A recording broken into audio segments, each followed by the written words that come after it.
the pommel horse is quite a unique piece of apparatus.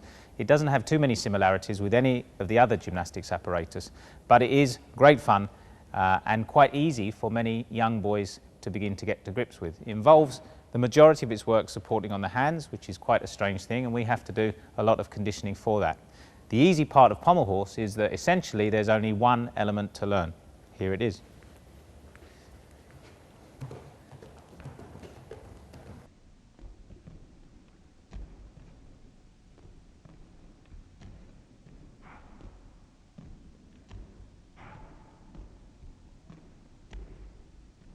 Conditioning for pommel horse and double leg circles is a long, hard road, and it needs to be taught in every area of the gym. The warm-up is a good place to do conditioning to prepare the muscles of the upper body and especially the support strength of the wrist to be able to cope with a massive loading of doing a full pommel horse exercise. The following exercises are just some of thousands of exercises that you can find that can actually involve and enhance conditioning strength in the upper body. First one would just simply be bunny hops.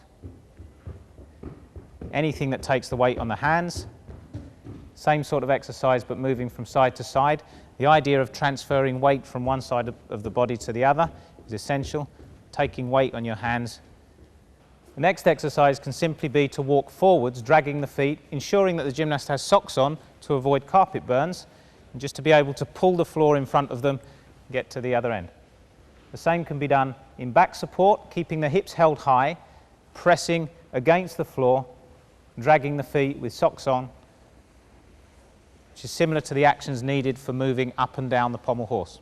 It's important to develop good shoulder strength and to understand the range of movement in the shoulders for pommels. Transferring weight from one arm to the other often comes from this action. The gymnast should never bend their arms on pommel horse, and the movement will come from the action you see with the boys, pushing from the shoulders, utilising the movement in the shoulder girdle from a low position to a high position, transferring weight from arm to arm. So we can do the same exercise in back support, again trying to lift the neck up and down without actually spoiling the shape in the hips, everything from the armpits, full stretch, and again transferring weight from side to side whilst keeping the tension of the body. All of these exercises can be incorporated as part of specific conditioning or in a basic warm-up. There are 4 positions in pommel horse to teach a double leg circle. The first one is front support. The hips should be held a little bit low, the back should be flat, and the shoulders should be lifted up rather than sunk down. Can you just sink in your shoulder, Max? So this is a poor position. This one, where the shoulders are pressed up, is a little bit better to increase the range over the pommel handle. Side support. Again, the hips should be pushed forwards, no piking, and all the weight over one arm pushing upwards rather than sinking in the shoulder. Back support, with the hips held high, a good high shoulder support and the other side support. Trying to avoid piking at all times. The straighter the body, the better the amplitude of the circle. Quite a difficult exercise is to be able to push the shoulders and extend in side support on one arm. But again, this can be useful conditioning for double leg circles.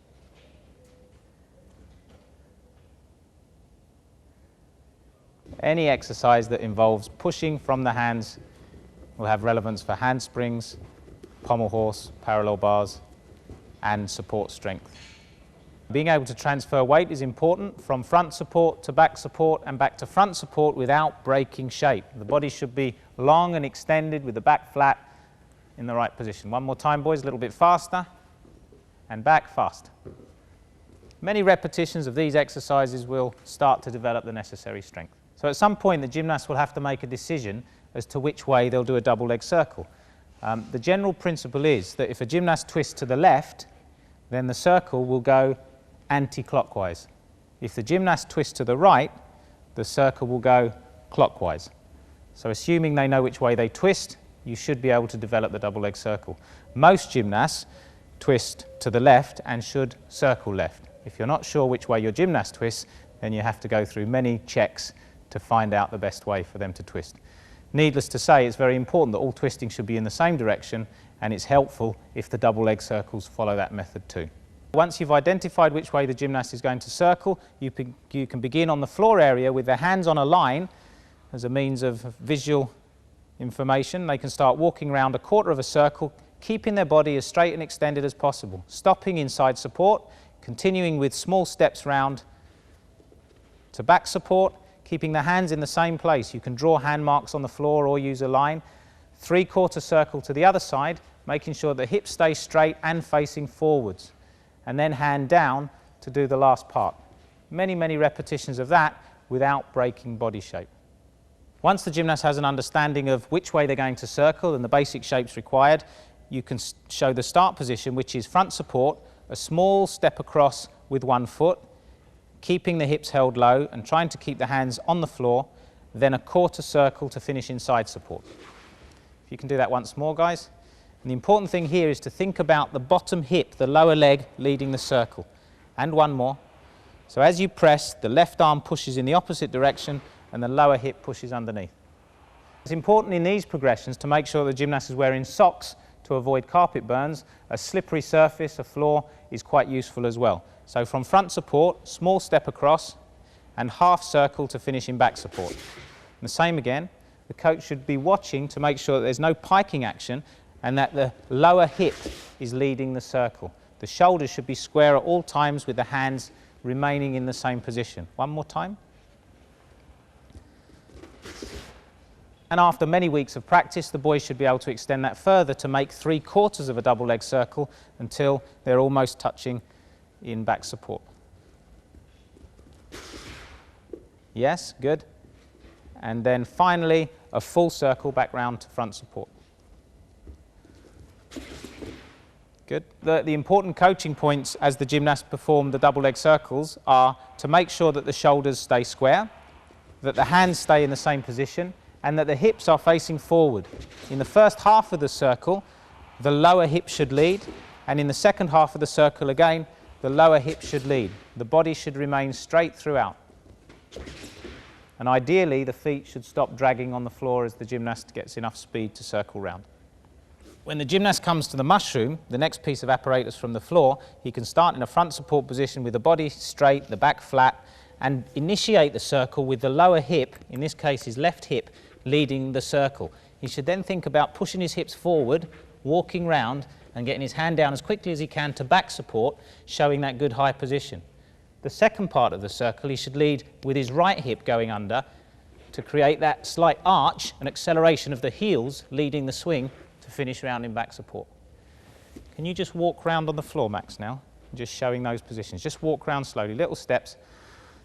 A useful exercise initially is just to get the gymnast to understand walking around the mushroom with his hips in the right position and the pushing sideways of the hands to facilitate that action. If the gymnast has practiced the shapes on floor, he can then move to the mushroom and try to make a half or 3/4 double leg circle, again keeping the hips open and facing forwards. The hands should stay in the same place, and it's quite useful to sometimes put marks on the mushroom to make sure your hands return to the same position. Once the gymnast can make half or 3/4 of a circle with a little more swing of the heels, they should be able to get all the way round. Off you go, have a try. I must stress that from back support to front support, it's the heels that lead the swing and not the hips. So there should be no piking in this action. From back support, swing the heels round to front support. One more time. This first progression can take many months to actually teach a gymnast one circle or two circles, but once it's been taught, then it's a case of just repetition and endurance to quickly get to 50, 60, 70, even 100 circles on the mushroom in one go. A long process to initiate the first few double leg circles, but once it can be done, the gymnast can perform multiple repetitions of double leg circles, 10, 15, 20, and they must spend a lot of time simply doing these circles in different areas. The craft of the coach is to make this interesting, to do different situations, different setups, different progressions, different areas, and have competitions to motivate the gymnast to want to do pommel horse. Once the gymnast understands the basic double leg circle, moving up and down the horse and turning the body is relatively easy. Once the gymnast has an understanding of the basic double leg circle, we can try to enhance the amplitude of the circle by getting the gymnast to circle over an object, like in this case, one handle. Here Max has no choice but to extend his hips and stretch the circle out to avoid hitting the handle. One of the beauties of pommel horse is that it's essentially easier for a younger gymnast than for a fully mature gymnast. Circling one handle, for example, is rewarded very highly in the code of points, but it's very easy for gymnasts that can do a basic double leg circle, even from as young as 8, 9, 10 years old.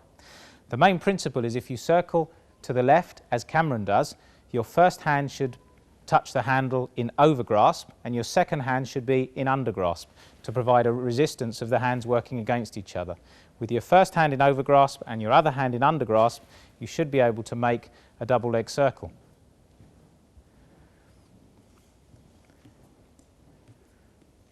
This can be taught safely in tandem with the gymnast learning double leg circles on the low mushroom. One more time, Cam.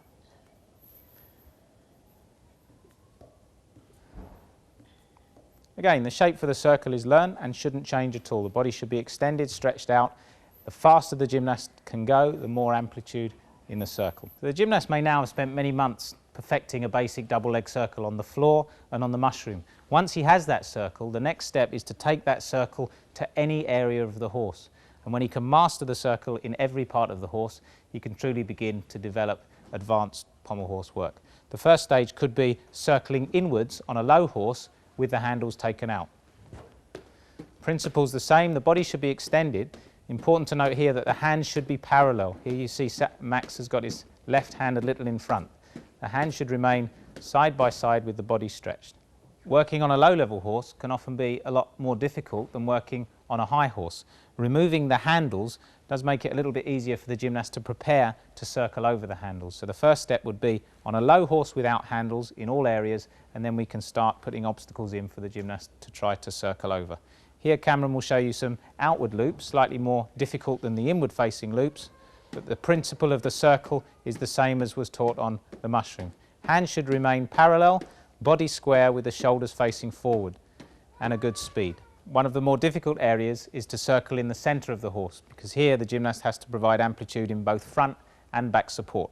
But with practice, on a low mushroom and on the floor, the gymnast should be able to complete this skill. It's important to develop amplitude in side support as well as front and back support, and these circles are quite difficult but very necessary in modern day pommel horse. Circling in side support, keeping the body straight at one end of the horse and at the other end of the horse to develop both sides of the circle. Thank you, Max. And the most difficult area in the centre of the horse.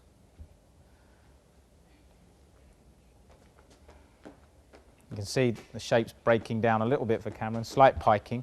It's better to keep the body straight and extended in every phase of the circle. It takes many months of clever coaching sessions to be able to get your gymnast to perform circles with amplitude in all areas. It can be a monotonous affair, but using games, using circuits and different stations on the pommel horse where the gymnast has to do numerous repetitions will quickly enhance the circle to be able to perform close to working with the handles. Once the gymnast can work on a low horse in all areas, then you can start putting mats down as seen here to increase the amplitude further. This makes it quite safe. If Max was to hit his feet, it's far more forgiving than a wooden pommel handle. And we can look in outward loops and in all other areas, raising the level of the mats to raise the level of the circle.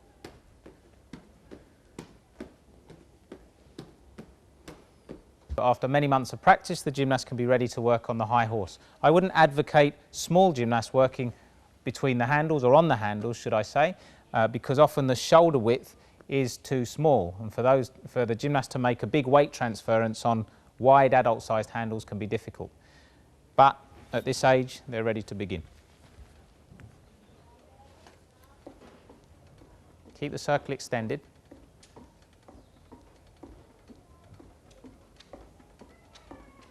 Good, and Cameron, try to show a high support position so that your neck doesn't disappear into your shoulders. You're pressing high on the handles. Extend, turn your hips towards me. Now. Okay.